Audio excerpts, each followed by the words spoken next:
지난 2020년 쿠팡 물류센터에서 과로사한 장덕준 씨는 사고를 당하기 전 평균 60시간을 넘나드는 고강도 노동에 시달린 것으로 조사됐습니다.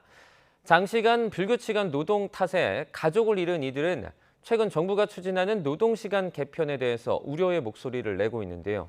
김철희 기자가 보도합니다.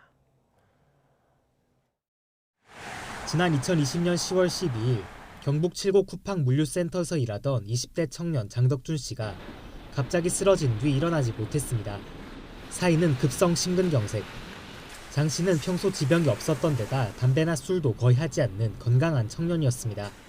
사고 4개월쯤 뒤 근로복지공단 조사 결과가 발표되면서 원인이 드러났습니다.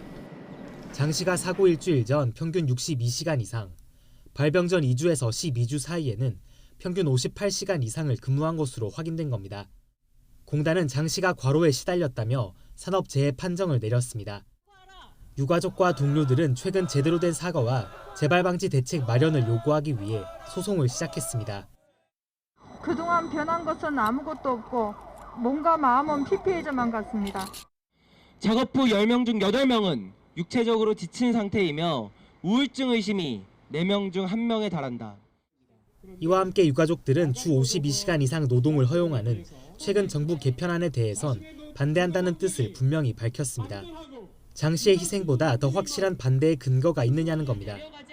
실제 학계 자료를 보면 장시간 불규칙 노동에 시달리는 노동자들은 몸과 마음이 아플 가능성이 훨씬 큰 것으로 나타납니다.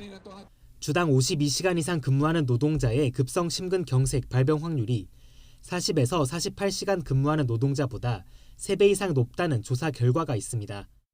또 노동시간이 길수록 우울증에 걸릴 위험이나 자살 생각이 급증하는 것으로 확인되기도 했습니다.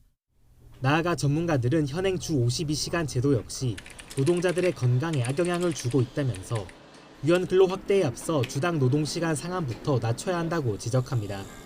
노동시간의 계산의 단위를 분기, 반기, 연 단위로 늘린다 하더라도 선행돼야 될 거는 주 단위 상한의 시간을 지금 현재 52시간이 아니라 글로벌 스탠다드 입각해서 48시간 정도로 정해놓고 정부는 유연근로 확대 과정에서 노동자의 선택권을 강조하고 있습니다.